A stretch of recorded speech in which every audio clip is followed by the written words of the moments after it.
In 1974, humanity sent its first deliberate postcard to the stars. The Arecibo message, 3 minutes of radio, a stick figure, a double helix, a wave from a young species hoping somebody wonderful was listening. That really happened. Now imagine a different dish on a different mountain, built in secret by a country tearing itself apart. Same physics, same longing. Except the person at this transmitter is not waving hello on behalf of mankind. She is filing a complaint against it. This is Red Coast, and it is where the three-body problem stops being a historical novel and becomes a ghost story told with radio waves. When we left Yi Wenjie, the Cultural Revolution had taken her father, her freedom, and her last reason to trust a human institution. Part 2 begins with a helicopter, and a choice that is not a choice. Yi has been caught with a forbidden book, and a base commander offers her the deal: prosecution or a classified mountain called Radar Peak, from which, he says plainly, she may never come down. She signs.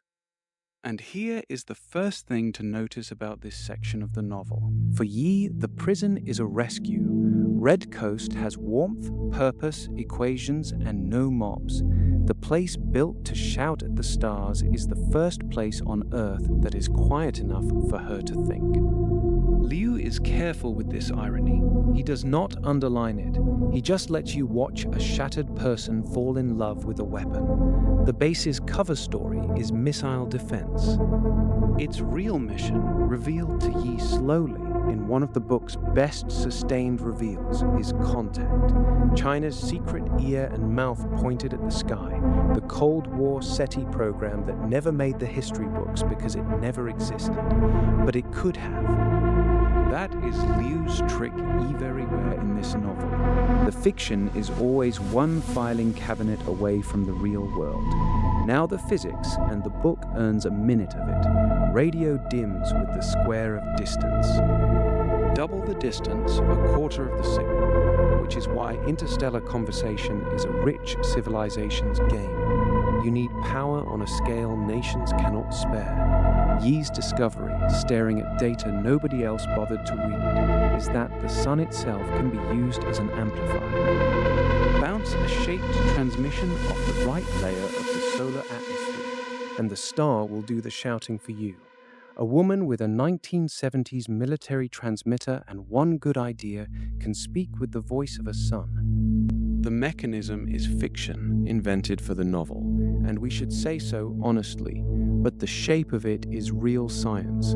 Astronomers today publish proposals for using the sun's gravity as a telescope lens. Liu's amplifier is the same thought, turned from listening to speaking. And notice what the idea does to the story's scale. Power in this book is never armies.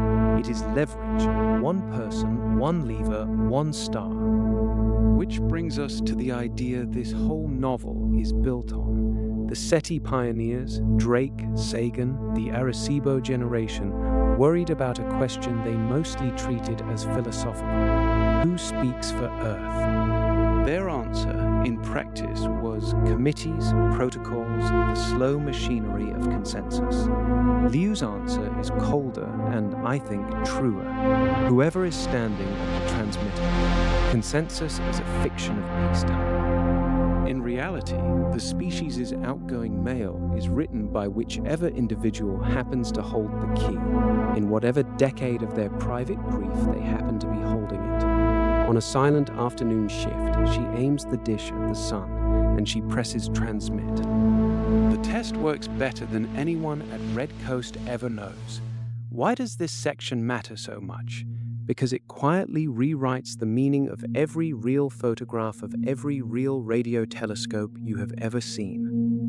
We are trained to read those dishes as hope, as cathedrals of curiosity. Red Coast asks, what were the people at the console feeling that day, that year?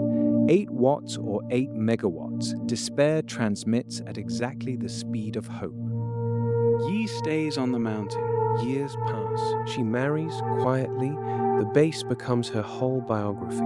And then, on a night shift 8 years after a test transmission everyone else has forgotten, the waterfall display flickers. Red Coast receives something it was never supposed to receive: structure, syntax, a message, and the first line of it, when decoded, is a warning that should be impossible. Whoever is out there is begging Earth to shut up. What answers her, why it is afraid, and what Yi does next?